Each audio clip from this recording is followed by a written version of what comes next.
How does one get away with unaliving 11 people in the span of 27 years? Nanny Doss may look like a sweet old lady, but she's anything but. She unalived for husbands, two children, one of her sisters, her mother, two grandsons, and a mother-in-law. Nanny was born on November 4, 1905 in Blue Mountain, Alabama, now part of Anniston. She was born to Louisa Lou and James F. Hazel. She had one brother and three sisters. Both Nanny and her mother hated James, who was a controlling and abusive father and husband. James would force his children to work on the family farm, refusing to let them attend school, which resulted in Nanny's poor academic performance. Nanny was 7 and taking a train with her family to visit relatives in southern Alabama when the train abruptly stopped and she hit her head on a metal bar on the seat in front of her. 4 years after, she suffered severe headaches, blackouts, and depression. She blamed these and her mental instability on that accident. During childhood, her favorite hobby was reading her mother's romance magazines and dreaming of her own romantic future. Furthermore, her favorite part was the Lonely Hearts column. Nanny's father forbade his daughters to wear makeup and attractive clothing as he believed it would prevent them from being inappropriately abused by men. He also forbade them to go to dances and other social events. Nanny was first married at age 16 to Charlie Braggs, her co-worker at a linen factory. With her father's approval, they married after 4 months of dating.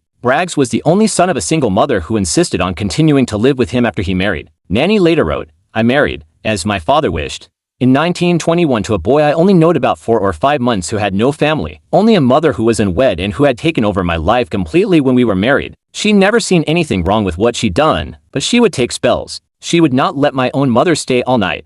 Braggs' mother took up a lot of his attention and limited Nanny's activities. The marriage produced 4 daughters from 1923 to 1927. The stressed-out Nanny started drinking, and her casual smoking habit became a heavy addiction. Both unhappy partners correctly suspected each other of infidelity, and Braggs often disappeared for days on end. In 1927, the couple lost their 2 middle girls to suspected food poisoning. Soon after, Braggs took firstborn daughter Melvina and fled, leaving newborn Florine behind. Braggs' mother died not much later and Nanny took a job in a cotton mill to support Florine and herself. Braggs brought Melvina back in the summer of 1928, accompanied by a divorcee, with her own child. Braggs and Nanny soon divorced, and Nanny took her 2 girls back to her mother's home. Braggs always maintained he left her because he was frightened of her. Her second husband was Robert Franklin Harrelson. They met and married in 1929. They lived in Jacksonville with Melvina and Florine. After a few months, she discovered that he was an alcoholic and had a criminal record for assault. Despite this, the marriage lasted 16 years. Melvina gave birth to Robert Lee Haynes in 1943. Another baby followed years later but died soon afterward, exhausted from labor and groggy from ether. Melvina thought she saw her visiting mother stick a hate pin into the baby's head. When she asked her husband and sister for clarification, they said Nanny had told them the baby was on a live,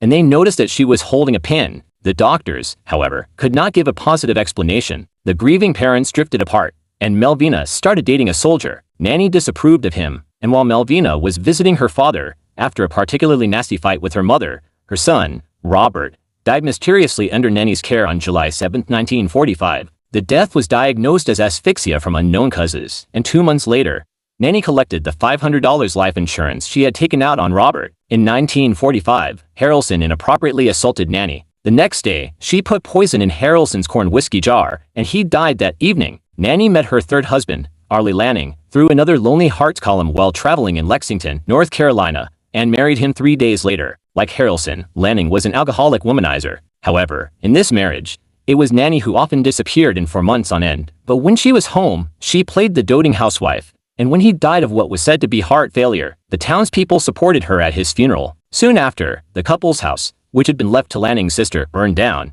The insurance money went to Nanny, who quickly banked it. And after Lanning's mother died in her sleep, Nanny left North Carolina and ended up at her sister Dovie's home. Dovie was bedridden, and soon after Nanny's arrival, she died. Looking for yet another husband, Nanny joined a dating service called the Diamond Circle Club and soon met Richard L. Morton of Jamestown, North Carolina. They married in 1952 in Emporia, Kansas. He did not have a drinking problem, but he was adulterous. Before she poisoned him, she poisoned her mother, Louisa, in January 1953 when she came to live with them. Morton died 3 months later. On May 19, 1953, Nanny married Samuel Doss of Tulsa, Oklahoma. In June 1953, Doss was a Nazarene minister who had lost his family to a tornado in Carroll County, Arkansas. Samuel disapproved of the romance novels and stories that his wife adored. In September, Samuel was admitted to the hospital with flu-like symptoms. The hospital diagnosed a severe digestive tract infection. He was treated and released on October 5. Samuel died on October 12, 1954. Nanny unalived him that evening in her rush to collect the 2 life insurance policies she had taken out on him. This sudden death alerted his doctor, who ordered an autopsy. The autopsy revealed a huge amount of poison in his system. Nanny was promptly arrested. Doss confessed to unaliving 4 of her husbands,